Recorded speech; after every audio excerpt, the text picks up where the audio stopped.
Do you realize that whatever you are doing right now, this moment, is something someone else was doing when they died? You could take your last breath a minute from now or 50 years from now. You just don't know.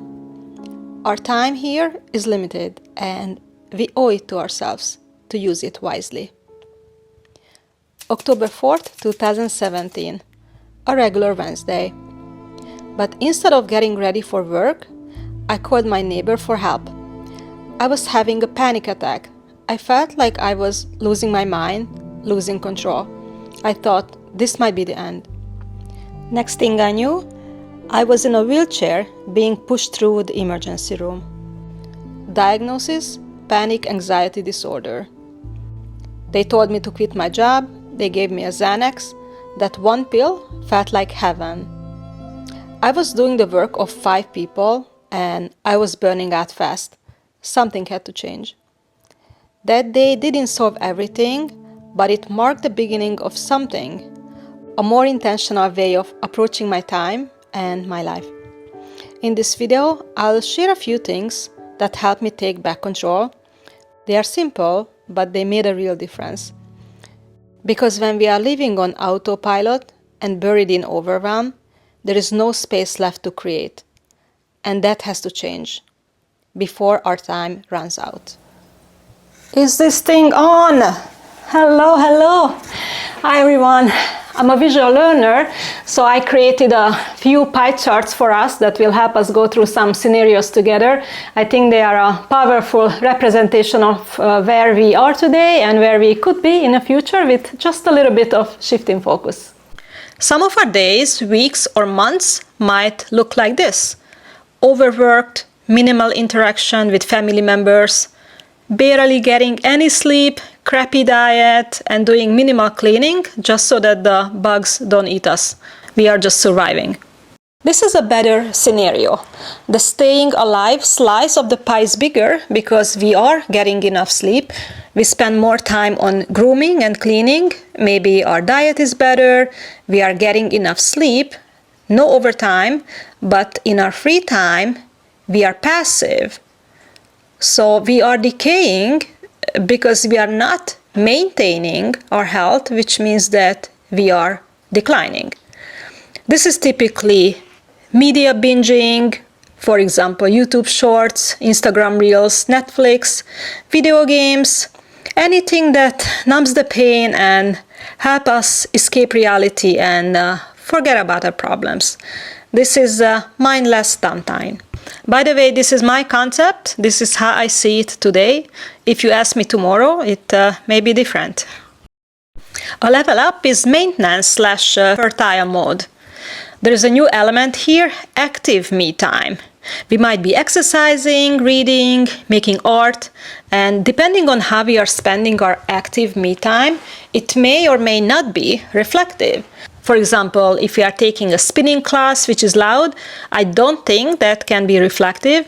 If we are reading with focus or journaling, that would put us in the fertile mode.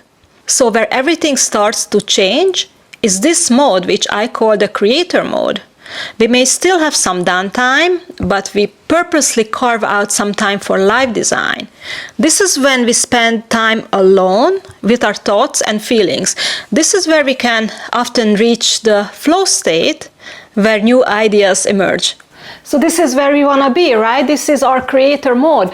That's the place where we get in touch with our inner voice, our inner self. This is the place where we can ponder questions like, what is my true purpose in life? How do I define success? What legacy do I want to leave behind? Do I have to leave a legacy? And we cannot find answers to these questions when there is noise around us. So we need to reduce the noise. How do we get there? The best place to start, in my opinion, is the morning, before the world gets to us, all the craziness, the noise, and all the demands of the world, right? So the goal is to establish a new baseline. I don't think it's a good idea to check messages or emails and social media first thing in the morning. I think it's best if we leave our phone in a different room, so then there is no temptation in the morning. When I wake up, I do check my messages, but only for emergencies to see if there's anything going on. But I don't open my emails or social media at all. I don't have notifications on. I find it to be a good trick, right? Because if I don't see the notification, I don't check it.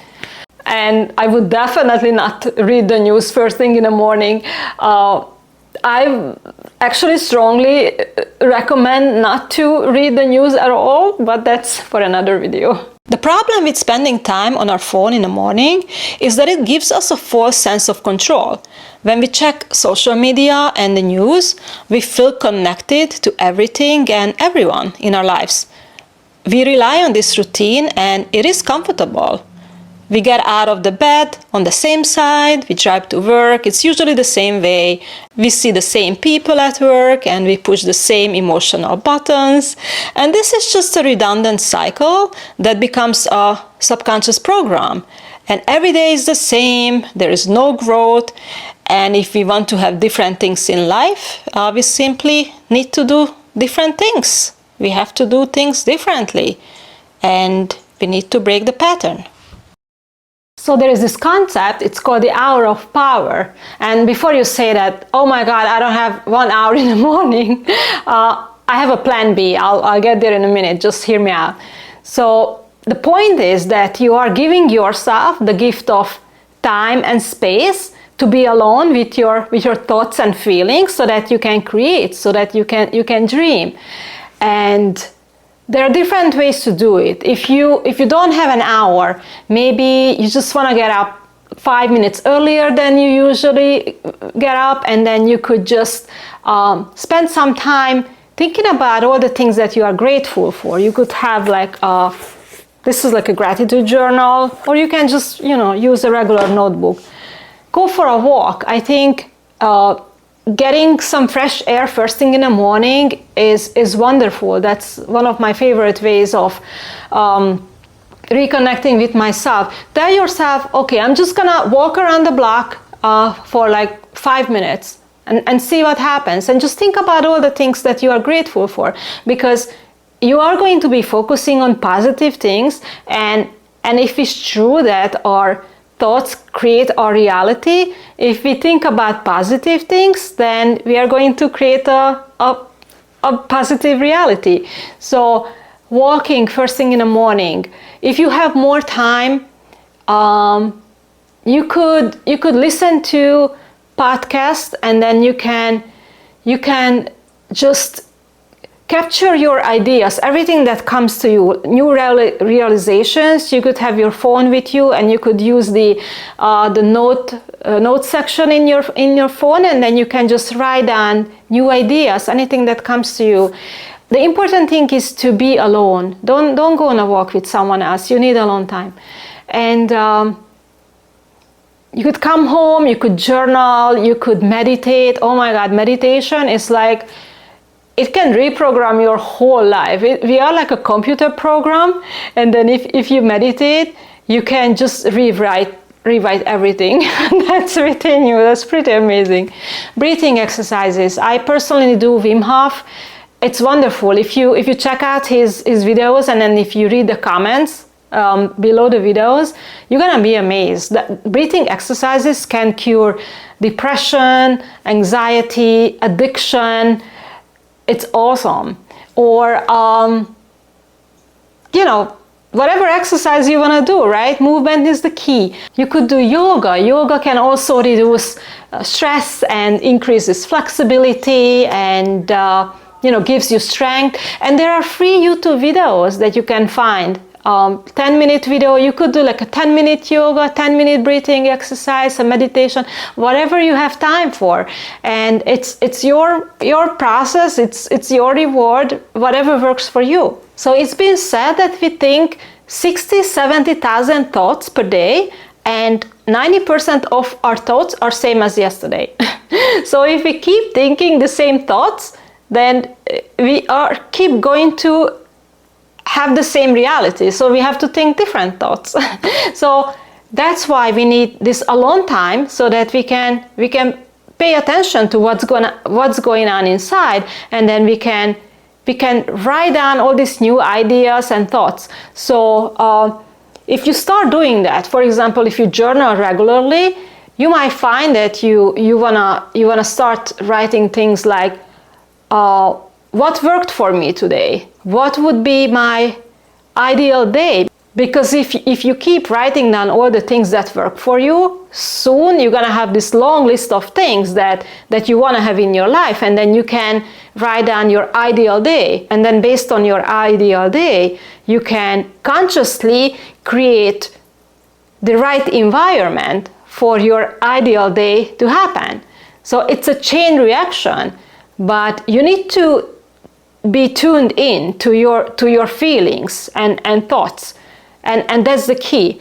Constantly monitor yourself. And if you have an idea, if something piques your curiosity, you just have to go for it. There's a lot of pressure on us when we hear people say, oh, follow your passion. But what if we don't know what our passion is?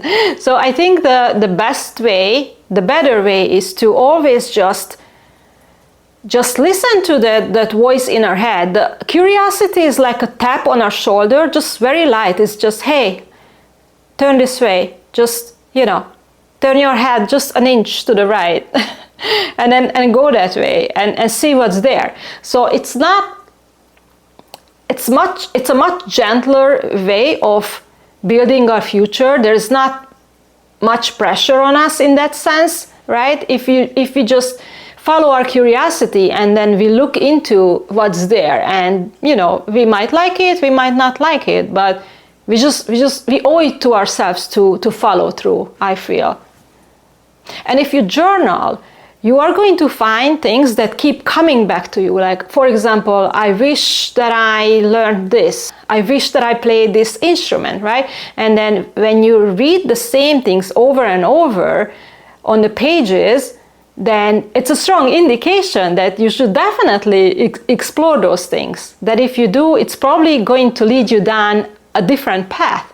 So paying attention to your thoughts and capturing them one way or the other is very, very powerful. And this is how you design your life. But it starts with small steps. You can start with 5 minutes, you can do 10 minutes the next day, and then you're gonna see what works for you. You just have to start. You owe it to yourself. So where can we steal time from for this hour of power? You can track your activities, everything that you're doing for a day or for a week, to see where your time goes. It's the same idea. For example, if you want to get out of that and you don't know where your money goes, so you just monitor it for like a month, see what your expenses are, right? So then you have it in front of you, black and white, same idea. So this is how you can consciously carve out time for the things that matter to you. I do hope that your future matters to you. So I'm not perfect either. The other day I found myself reading all about Kurt Cobain. I don't know how I ended up reading his suicide note, very sad. And I'm like, oh, let me listen to his music, let me learn more about him. I want to get to know him, who he was as a person. Or the other day I was watching videos about this 16-year-old girl in Texas who killed her family. She's a psychopath. So I'm like, it happens. I have those days too. It's also important to give ourselves grace. Let's say we make a plan, but then we don't follow through. Then, we can just course correct the next day, right? There is no reason to beat ourselves up for it. Just be aware of what happened and how you can correct it, how you can make it better the next day. But the important thing is to have more days when we are in creator mode than in any other mode, except for beast mode, which is the next level. This is where you don't even have any passive me time. You are just creating, you have active me time, and you are just accomplishing things left and right. So beast mode, and then at the end we are going to reach our goal, which is freedom. You can do whatever you want. Of course you can work, but you are in this constant creator mode when it's just your rules. You have some obligations, and of course you have to sleep and clean and all that necessary things, but you are your own boss. So that's the nirvana. So the hour of power doesn't have to be an hour long. It can be 15 minutes to fulfillment or 30 minutes to thrive. And yes, if you wonder, I borrowed these terms from Tony Robbins. So we are simply creating space to design our life, one action, one habit, one dream, one idea at a time. So as my favorite mentor, Jim Rohn, said, success is nothing more than a few simple disciplines practiced every day. I hope that this was helpful, and I'd like to hear from you. Let me know what you're planning to try out, what your new life is going to look like. And I want to leave you with one last quote. If you don't design your own life plan, chances are you will fall into someone else's plan. And guess what they may have planned for you? Not much.